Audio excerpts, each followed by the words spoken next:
ناظرین، channel Akhtar information میں آپ کو خوش آمدید کہتے ہیں۔ ڈرامہ سیریل فاسق کے آج کے ایپیسوڈ کے اندر آپ دیکھیں گے کہ مطاہر کی جیسے تو لاٹری نکل آئی، پہلے فاطمہ، پھر انیکا اور اب سویرا۔ جب سویرا نے مطاہر سے کہا کہ میں آپ کو پسند کرتی ہوں اور آپ سے شادی کرنا چاہتی ہوں، تو مطاہر وقتی طور پہ چپ رہا، لیکن اندر سے اس کے لڈو پھوٹ رہے تھے۔ وہ کہتا آری قسمت، پہلے فاطمہ، پھر انیکا اور اب سویرا، اور سویرا بھی وہ جو کہ سونے کی کان ہے۔ سویرا کو مطاہر کیسے چھوڑ سکتا تھا؟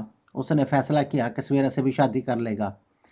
مطاہر سویرا کو لے کے شاپنگ مال جاتا ہے، جہاں اسے کوئی شاپنگ کروا رہا ہوتا ہے۔ کسی دوران عمیر وہاں پہنچ جاتا ہے۔ مطاہر جب عمیر کو دیکھتا ہے تو فوراً کہتا ہے کہ یہ سویرا ہے، ہماری کمپنی کی ایم ڈی بھی ہے اور مالک بھی۔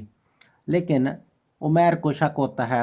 وہ جب گھر آتا ہے تو فاطمہ کو کہتا ہے کہ آج میں نے دیکھا ہے کہ مطاہر اپنی ایم ڈی کے ساتھ شاپنگ کر رہا تھا۔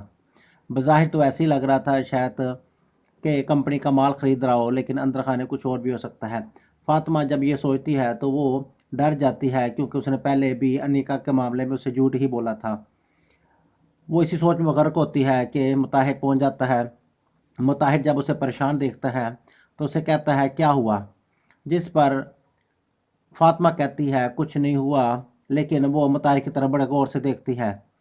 دوسری طرف انیکا جو کہ گھر آ چکی ہوتی ہے اور آتے ہی فاطمہ سے کہتی ہے کہ تو اپنے بچے کی وجہ سے مطاہر کو اپنے قریب تو کر لیا، لیکن آگے آگے دیکھو میں کیا کرتی ہوں۔ لیکن حالات یہ ہیں کہ انیکا کو بھی نہیں پتا کہ آگے کیا ہوگا، کیونکہ مطاہر تیسری شادی کے چکر میں ہے۔ اور سویرا کو جب یہ پتہ چلے گا کہ مطاہر تو پہلے 2 بیویوں کا شوہر ہے، تو بتائیں کیا ہوگا۔ جب سویرا مطاہر کو جاب سے نکالے گی تو نہ گاڑی رہے گی، نہ بنگلہ، نہ یہ عیش و عشرت۔ اب یہ دیکھتے ہیں نیکسٹ ایپیسوڈ میں کیا ہوتا ہے۔ دیکھتے رہیں چینل اختر انفارمیشن۔